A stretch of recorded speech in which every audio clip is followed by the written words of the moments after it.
नमस्कार दोस्तों, मैं अखिलेश कुमार संगम जीएस एकेडमी पर आप लोगों का स्वागत करता हूं। आज हम लोगों का जो नया टॉपिक शुरू करने जा रहे हैं, नया टॉपिक में हम लोग देखेंगे भूगोल का हम लोग देखेंगे। अब भूगोल में देखेंगे कि जो परीक्षाओं में आने वाले महत्वपूर्ण प्रश्न यहाँ से बनते हैं उसको हम लोग चर्चा करेंगे। ये जो हम लोग का ग्रुप डिस्कशन चल रहा था वो भी सुचारू रूप से चलता रहेगा। तो अगला डिस्कशन उसमें हम लोग उपराष्ट्रपति पर करेंगे, लेकिन आज से हम लोग सोच रहे हैं कि एक नया टॉपिक शुरू करते हैं भूगोल का। और इसका जो बेसिक है एक क्रैश कोर्स की तरह होगा, ठीक है ना। कैसा, मतलब कि क्रैश कोर्स की तरह होगा, जिसमें हम लोग क्या देखेंगे कि जैसे अगर इसमें देखेंगे एग्ज़ाम अगर देखते हैं कौन कौन हम लोग कवर करेंगे, तो इसमें एनटीपीसी हो जाएगा, ठीक। प्लस इसमें मतलब कि एसएससी जीडी हो जाएगा, यूपी पुलिस हो जाएगा। इसमें मतलब वनडे एग्ज़ाम के जो भी जो जीएस आपसे पूछा जाता है, तो इसमें जैसे हम लोग इसमें पढ़ लेंगे, जैसे भारत के भूगोल में पढ़ेंगे, हिमनद पढ़ लेंगे, ग्लेशियर हो जाएगा आपका, फिर दर्रे हो जाएंगे, नदी हो जाएगी, उनकी सहायक नदियाँ हो जाएंगी, और उसके बाद मतलब कि जनजाति देख लेंगे, और पर्वत देख लेंगे, चोटी देख लेंगे कौन कौन सी है, ठीक है। तो इन सभी चीज़ों को हम लोग देखते हुए झील देख लेंगे, जैसे क्रेटर झील कौन सी है, ठीक, ज्वाला और लवरी झील कौन सी है, ताजे पानी की झील कौन सी, ये सब हम लोग देखते हुए चलेंगे, ठीक है। तो इसमें हम लोगों का बेसिक यही है कि टू द पॉइंट चलेंगे, बहुत ज़्यादा इसमें कॉन्सेप्ट लेने की ज़रूरत नहीं है। जो परीक्षाओं में पूछे गए हैं वहीं से मतलब कि आप लोगों का एक नोट्स टाइप का हो जाएगा, आप लोग इसको बहुत अच्छी तरह से तैयार भी कर सकते हैं, ठीक है। तो आइए हम लोग शुरू करते हैं इसमें। तो आज हम लोग का जो पहला टॉपिक शुरू होगा भूगोल में, तो आपका ग्लेशियर शुरू होगा। क्या मतलब कि भारत के हिमनद देखेंगे, ठीक। तो हम लोगों का टॉपिक क्या शुरू हो जाएगा यहाँ पर, हिमनद या ग्लेशियर, ठीक। तो जो भारत के प्रमुख हिमनद और ग्लेशियर हैं इसको हम लोग देखेंगे। तो इसमें सबसे पहले अगर देखा जाए तो इसकी अगर परिभाषा को हम लोग देखते हैं, तो परिभाषा इसकी क्या हो जाती है। परिभाषा अगर देखा जाए तो हिमनद पृथ्वी की सतह पर मतलब कि जो बड़ी मात्रा में बर्फ का वह विशाल जैसे रूप होता है, मतलब कि हिस्सा होता है, जो अपने वजन के कार्य देखेंगे मतलब कि जलों पर तैरता हुआ रहता है या पहाड़ों से नीचे हुए उतरता हुआ आप कभी कभी लोग देखते हैं, ठीक। यानी कि एक तरह से क्या होता है, एक जमी हुई बर्फ़ होती है जो कहीं भी जम सकती है। जैसे मतलब कि इसमें हम लोग देख लेते हैं, क्या बोलते हैं कि नदियों के ऊपर भी जम जाती है, झीलों के ऊपर भी जम जाता है, पहाड़ों पर भी जम जाता है। हिमगोले जब पड़ते हैं, जैसे जैसे साइबेरियन हवा आती है, तो उसमें मतलब कि हिम पानी नहीं बरसता, मतलब कि बर्फ़ की बारिश होती है, तो लेयर बाय लेयर जमते जाते हैं, तो इसी को हम लोग क्या कहते हैं, हिमनद कहते हैं, ग्लेशियर कहते हैं, ठीक है। तो अगर इसका लिखना हो परिभाषा, तो पृथ्वी की सतह पर बड़ी मात्रा में पृथ्वी की सतह पर, इसको आप लोग कर लीजिएगा, बर्फ का वह बड़ी मात्रा में बर्फ का वह, अभी हम इस पर देखिए पहली बार इस पर पढ़ा रहे हैं, तभी मतलब टेक्नोलॉजी थोड़ा अडाप्ट करने में टाइम लगता है, तो आप लोग थोड़ा मतलब इसको कहिएगा, धीरे धीरे जब प्रैक्टिस करते करते इस पर हो जाएगा। इस पर भी हम सही से लिख नहीं पा रहे हैं। वह विशाल और गतिशील,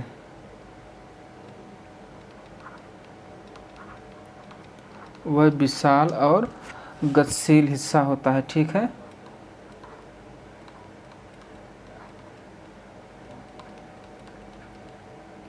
ठीक है, तो इसी को मतलब कि जो पहाड़ों पर ढालों उसकी तरह नीचे बहता हुआ प्रतीत होता है, उसी को हम लोग क्या कहते हैं, हिमनद।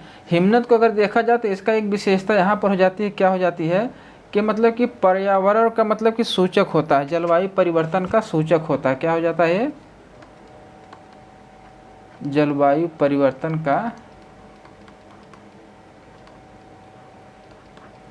सूचक होता है। तो कैसे, मतलब मान लीजिए जैसे बर्फ़ जमी हुई है, जब मतलब कि गर्मी वाला समय आता है तो धीरे धीरे मतलब कि बर्फ़ पिघलनी शुरू हो जाती है, मतलब कि जो फिर बर्फ़ जो है पानी में बदलना शुरू हो जाता है। ठीक, अगर यहीं पर अगर कभी कभी पूछ ले आपसे, मतलब कि जो पृथ्वी पर मौजूद जल है तो उसमें मतलब कि बर्फ़ का मतलब कि हिमनद का कितना हिस्सा बर्फ़ के रूप में है, ठीक, पानी का कितना हिस्सा बर्फ़ के रूप में है। तो यानी कि मतलब कि पृथ्वी पर मौजूद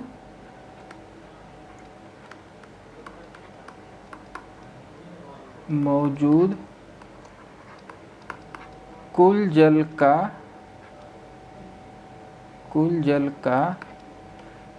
2.1%, कितना हो जाएगा, 2.1% हिमनद जो जल है बर्फ के रूप में है। ठीक है, प्रतिशत बर्फ के रूप में है।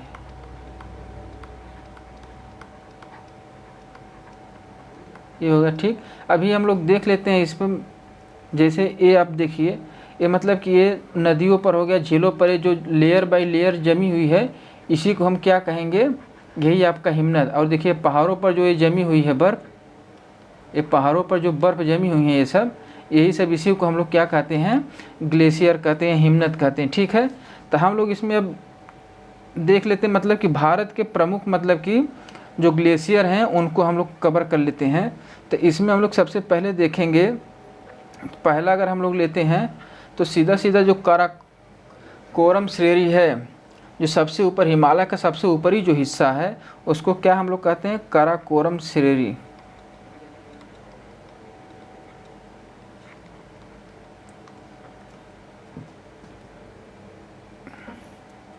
तो क्या हो जाएगा इसमें, काराकोरम श्रेणी में हम लोग देखेंगे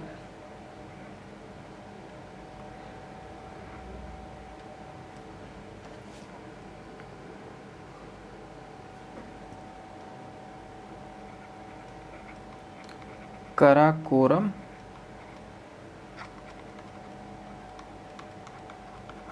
श्रेणी में हम लोग देखेंगे। तो इसमें हम लोग देखेंगे कौन कौन से ग्लेशियर आपको यहाँ पर मिल जाएंगे। ठीक है, तो यहाँ यहीं से आपका प्रश्न, ज़्यादातर यहीं से आपका प्रश्न बनता है। ठीक है, इसमें अगर हम लोग पहला ग्लेशियर लेते हैं तो कौन सा ले लेंगे, सियाचिन। पहला कौन से लेंगे,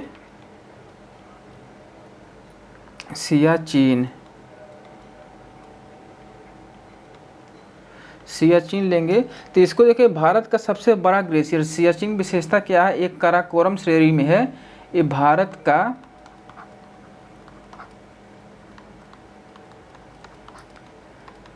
सबसे बड़ा ग्लेशियर है।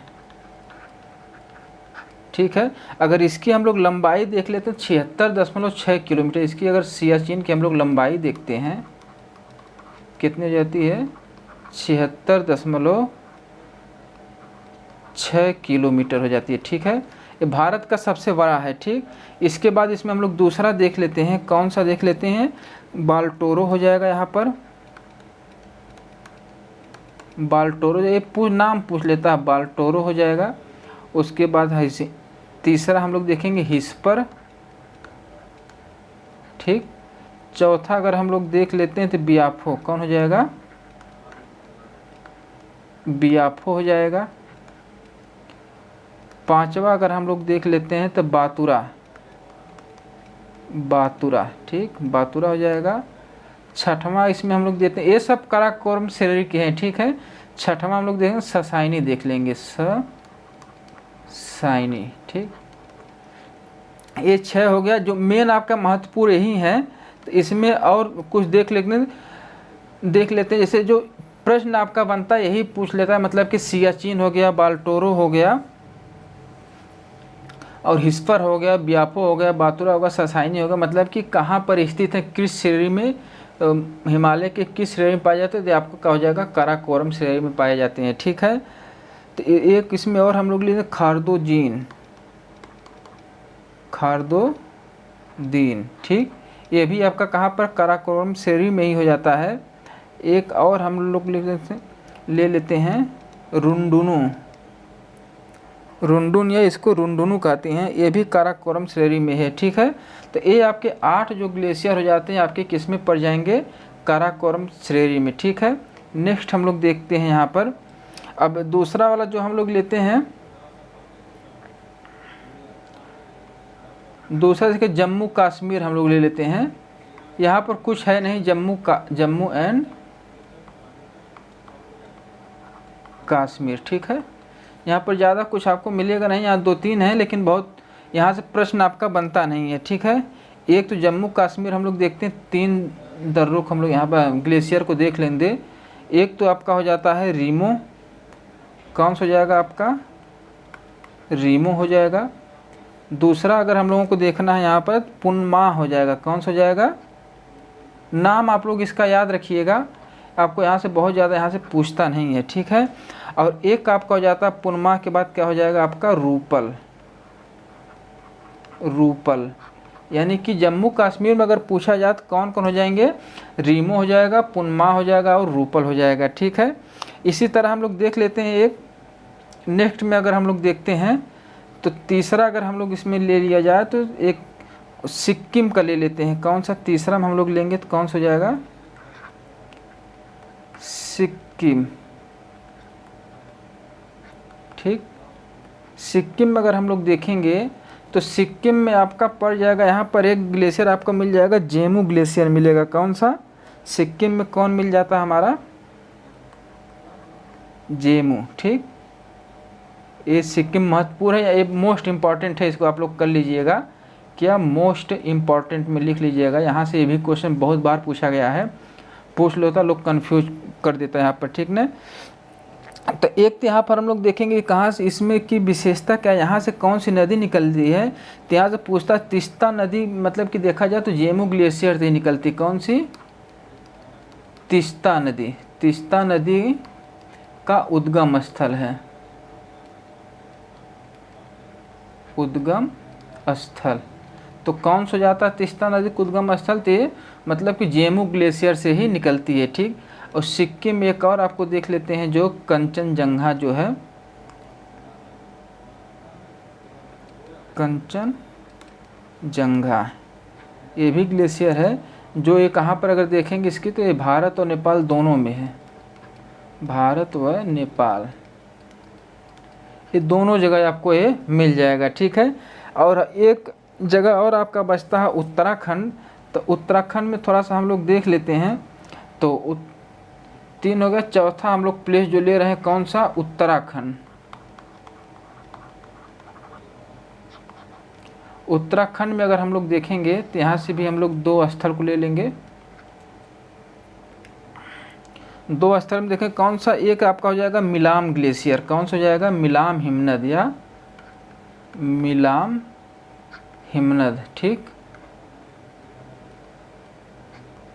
और दूसरा आपका कौन सा हो जाएगा, ये तो बहुत फेमस है, सबको पता होगा, गंगोत्री।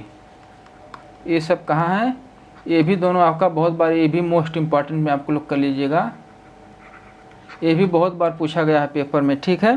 तो मिलाम में अगर हम लोग देखेंगे तो इसकी यहाँ से एक नदी निकलती है, शारदा नदी, ठीक है। तो शारदा नदी का उद्गम अगर पूछ लिया जाए,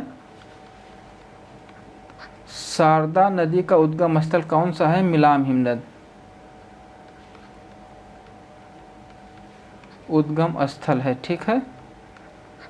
और ये गंगोत्री में अगर देखा जाए तो आपको सबको पता, मतलब यहाँ से गंगोत्री से कौन सी नदी निकलती है, तो भागीरथी नदी निकलती है, कौन सी नदी, तो भागीरथी नदी निकलेगी आपकी, ठीक है। तो उसका उद्गम, भागीरथी नदी का उद्गम स्थल कहाँ से आपका जाता है, गंगोत्री से हो जाता है, ठीक है। तो ये जो हम लोगों का जो क्या बोलते हैं कि ग्लेशियर वाला टॉपिक था, एक ग्लेशियर का, ये यहाँ से आपका यही प्रश्न बनेगा आपको, ठीक है। भारत से जितने, भारत के ग्लेशियर में जितना भी प्रश्न बनता है, इसमें आपको जो है कि मेन क्या होगा, मिलाम आपका जो गंगोत्री हो जाएगा, और उसमें अगर देखेंगे हम लोग तो क्या, जेमू हो जाएगा सिक्किम में जो मेन है, प्लस इसमें आप क्या लोग देख लीजिए एक बार, जेमू, ठीक है, जेमू हो जाएगा। और वहाँ पर आपका कौन हो जाएगा, सियाचिन, सियाचिन ये, और एक ससाइनी, ये मतलब कि आपको अगर सियाचिन ऑप्शन में नहीं है तो सबसे बड़ा तो हम लोग क्या मारेंगे, ससाइनी को मारेंगे, ठीक है। तो यहाँ से आपका एक प्रश्न बनता है, तो ये जो NTPC होगा, यूपी पुलिस होगा, जो वनडे एग्जाम है, SSC मतलब कि जीडी में। तो इन्हीं सब एग्ज़ाम को ध्यान में रख के इस पर आपको पढ़ाया जा रहा है। और इसके बाद हम लोग नेक्स्ट वीडियो में अब क्या देखेंगे, उसमें मतलब कि दर्रे, प्रमुख दर्रे देख लिया जाएगा। तो ठीक नेक्स्ट क्लास में हम लोगों का इसमें क्या जाएगा, प्रमुख, अब भारत के प्रमुख क्या हम लोग पढ़ लेंगे, दर्रे पढ़ लेंगे। ठीक है, तो हम लोगों का नेक्स्ट वीडियो में होगा, तो इसका लोग आप लोग इधर करिएगा। और मतलब कि जो मेन टॉपिक है वो पढ़ाइएगा। ये जो हम इम्पॉर्टेंट, जो बहुत महत्वपूर्ण जो चीज़ें इसमें हैं उसको हम लोग देखते हुए चलेंगे। तो आज के लिए बस इतना ही। धन्यवाद, नमस्कार।